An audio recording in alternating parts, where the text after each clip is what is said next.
Hey, what's going on, guys? Jason Lohr here with Jason Lohr Photography and Films, and welcome back to another episode of my podcast series, Real Talk with Filmmakers. So, today's episode is going to be somewhat on a really interesting topic. It's somewhat of a cliche that you would hear in many stories and also probably seen in many, films. It's about taking risks. So, when it comes down to, a filmmaking career, is it something that you should take a risk, meaning like let go of everything you have right now, a day job, your responsibilities around the house to pursue this career as a filmmaker? So whether it be a screenwriter, actor, director, producer, that's a really tough question because we're talking about our passion here, and as I always say, your passion is your life. It's what defines who you are, and so I guess the real question would be too is like, is it worth the risk? To me, it's like I would say you shouldn't take the risk without at least planning it.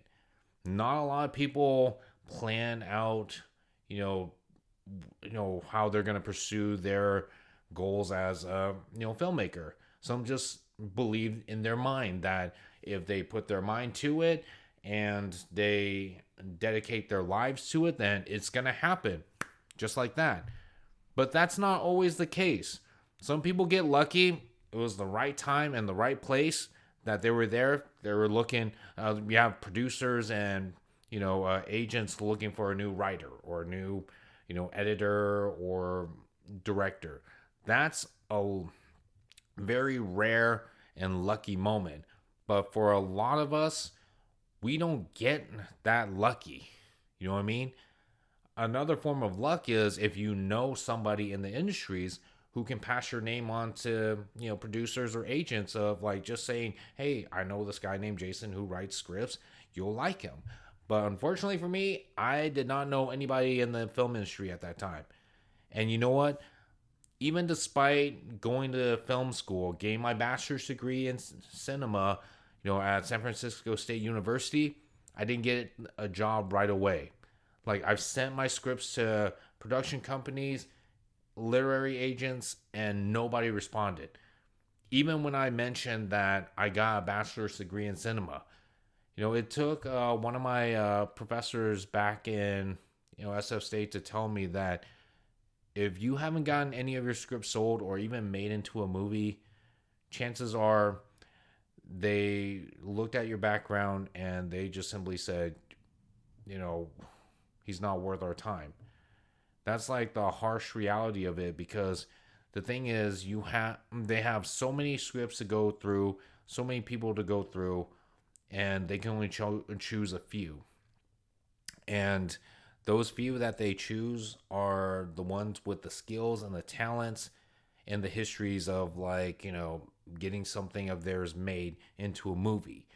So, with that being said, I came to realize, well, I ain't got nobody to, pass my name on through the industries. I ain't got, no histories of like films being made or winning any awards or anything like that. So, I'm just pretty much shit out of luck as far as like, making my goal and my passion, my career.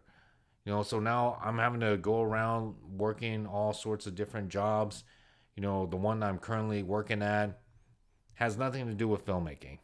And it pays really well, but it has nothing to do with filmmaking.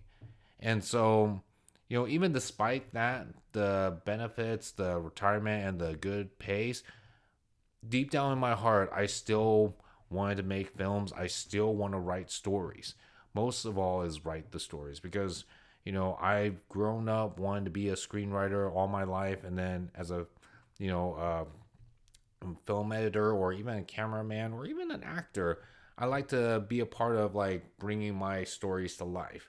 That was always going to be with me. So I still kept pursuing, my goals and passions of being a filmmaker. So what I ended up having to do is getting involved with film festivals, starting a YouTube channel, starting my own social media channels to promote myself as a screenwriter, a filmmaker, and a photographer, and just putting myself out there. We're in a time where, putting our skills and talents out there for the world to see has gotten a little bit more easier through YouTube, Facebook, Instagram, TikTok, or, all the various other ones out there. So, we're very fortunate with that. And I use that to my advantage to where, I'm putting in work and also putting all my work out there. And that itself is a risk itself too, because a lot of these social medias, it requires a lot of your time. And to me, time is very valuable. So what am I going to put my time into trying to get everyone to notice me? And also to get involved with festivals, which cost money to enter.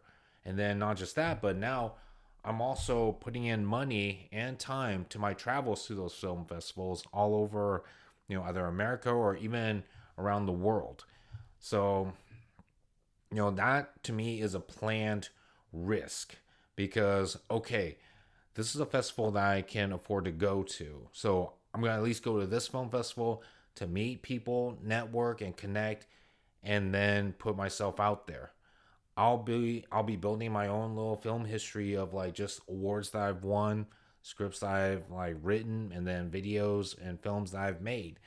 So, you know, going back to if you should take risk and leave everything, your day job and your responsibilities, that's definitely not a route that I would take or I would recommend unless you know somebody in the film industries or unless you already have, the financial stability to keep you on your feet while pursuing it, then great.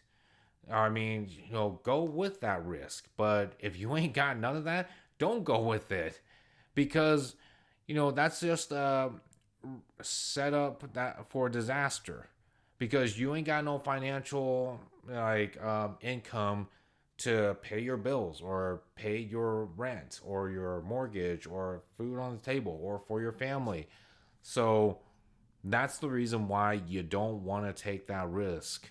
And also, if you don't know anybody in the industries to pass your name on, you're going to be basically like, a lot of people out there who are trying to just slowly work their way up to the top, and so a lot of success stories where they did take that risk, when you think about it, a lot of them had, help from families and friends to keep them on their feet financially until they reach that goal.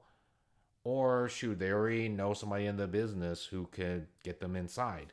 So those are the usual stories you would hear, success stories. But there's also stories out there too where a lot of people had to work their way to the top.